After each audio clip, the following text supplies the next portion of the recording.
Welcome back to Beyond the Pew. In this video on our Technology and Teens series, we're going to be talking about ways that you can keep your kids safe while they're plugged in and connected on their devices. Ways that you can, things that you can do, and then things that you should know to be able to make that happen.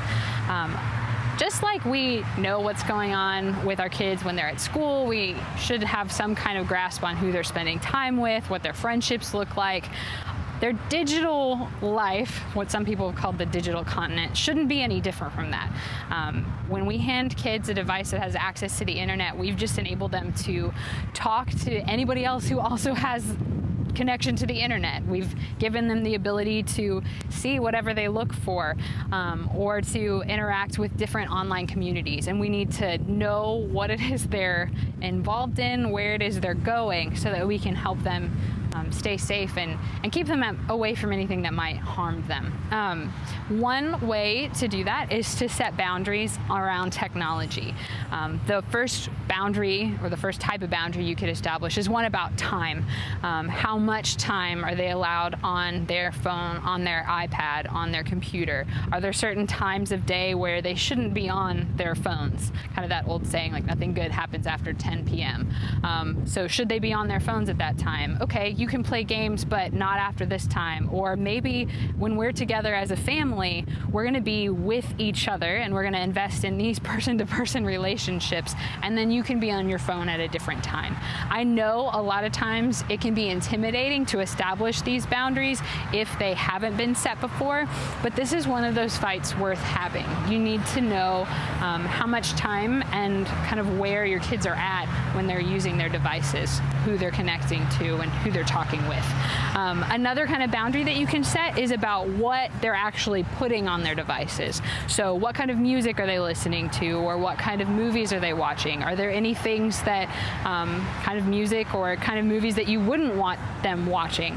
A big one is the kind of apps that they have on their phones. So what kind of apps are good, what kind of apps are appropriate, what kind of apps are okay for them to download.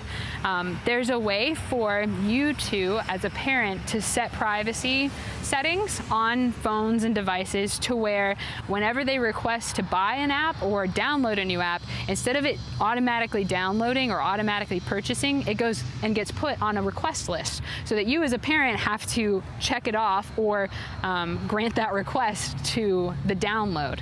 I think that's a really good boundary to have, that yes, you can download apps, but before you do, I need to know what this app is. What does it do? I need you to show me how it works, because I want to make sure that you're safe, and I want to make sure that this is actually a good thing for you to be using. Two things to keep in mind as you're looking at different applications they might use. One, you want to be aware of whether or not an app shares a location with other people who also have that app. A term for that is a geolocator. So if anybody else who has that app can then see where your kid is, that could cause some problems. I don't know about you, but I wouldn't want everybody who I might not know to know where my child is whenever they're on that app, or maybe whenever they're on their phone. The other thing you want to watch for is any app that promises users to be anonymous, so anonymity, because then you run the risk of people can create a username and you might not be interacting with the person that you think you're interacting with, or if something does happen and you need to find out who this user is, there's a chance you might not be able to, because it's all set up to be anonymous. One app that a lot of professionals in the field will highlight as something to be cautious around, or a risky app, is called Kik, K-I-K. It has both of these features. When you download the app, you become part of this community with everybody else who also has the app, and everyone else in the app can see your location. You can select to kick with someone or to message with someone, and it'll show you everybody in your area who also has that app. And again, it's anonymous, so you might think that you're interacting with a teenager, so your teens might think they're interacting with their peers, when in reality, they're not. One example that a presenter gave about this was she cited an instance where law enforcement was using this app to track certain interactions that were going on between young people and adults. Young people kicked with some other youth or so they thought. And then it turned out when this person came, it was actually an adult, and law enforcement was there waiting to watch that interaction take place because they'd been watching this user. I know a youth who a couple weeks ago, independently, we weren't even talking about this, said that she had previously had Kik but deleted it off of her phone because various users had sent her inappropriate pictures that she didn't want to see, so she got rid of the app. So again, that's one to watch for and to pay attention to if your kids have that app, or again, if they have something that shares location or promises anonymous users. The last thing we want to touch on is creating a sense of transparency around what you're able to see on your kids' devices.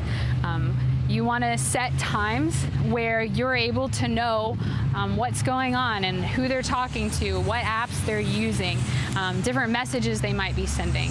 I think telling them why you're doing this is really important, to let them know, I'm not trying to hover, I'm not trying to invade your privacy, but I really care about you and I want to be involved in your life, and so I want to make sure that everything's okay on your phone. And if there's ever a situation where you're interacting with somebody and things get ugly, I want to be able to help you with that. I want to guide you and I want to be there for you, and this is how we're going to be able to do that. So what I would recommend is establishing a time where it's mom, dad, guardian time on the phone, where you're able to take your kid's phone and just look through what's on there. I would recommend doing that with your child so that it's a way that you can dialogue about these things and something you can talk about together. So to look and say, okay, I'm not reading all this message, but I see you've been talking to this person a lot and I have no idea who this is. Can you just tell me, like, is this a coach? Is this a teammate? Like, who is this person? Or I see that you're on this app a lot. I have no idea what this does. Like, tell me a little bit more about what this is. I know one mom and daughter in particular who the mom tells her daughter to tell her friends, let them know I look at your phone. Let them know that they shouldn't be sending anything or saying anything they wouldn't want me to see. And the daughter has shared that that's actually really freeing for her. And when things might get ugly or drama starts to happen, she's able to chime in and say, hey guys, just remember, don't send or say anything you wouldn't want my mom to read because she checks in on me. While you're looking at your kid's phone, a couple of things to help with that or to keep in mind. One thing I would recommend is look at the most used apps or the recommended apps. Usually when you select that function on your phone or iPad, the ones that pop up are the ones that are the most used. So if you start there, you're going to know where your kid is spending the most of their time. One thing to make you aware of, there's a whole series of apps called Vault apps. Vault like a safe, and these are basically private folders where people can store pictures, videos, messages in this app that they don't want anybody else to see. So if they're sending messages or pictures that they don't want you to know are on their phone or on their device, they can just store them in this app and it's hidden from you. So when you look at their messages or where their photos or videos are normally stored, those things aren't going to come up. One of the most popular ones looks a lot like a calculator. So if you hit that most used app and a calculator icon pops up, that should be a little one that would be weird for them to be spending all their time on the calculator. So that might be a little red flag to say, okay, that's weird. Or if the weather icon pops up and you're like, you're spending all your time on the weather, that might be a Vault app. We just wanted to let you know that those exist because I didn't until about a month ago. So as you're checking in and being sure you're aware of what's on your kids' devices, know that those exist.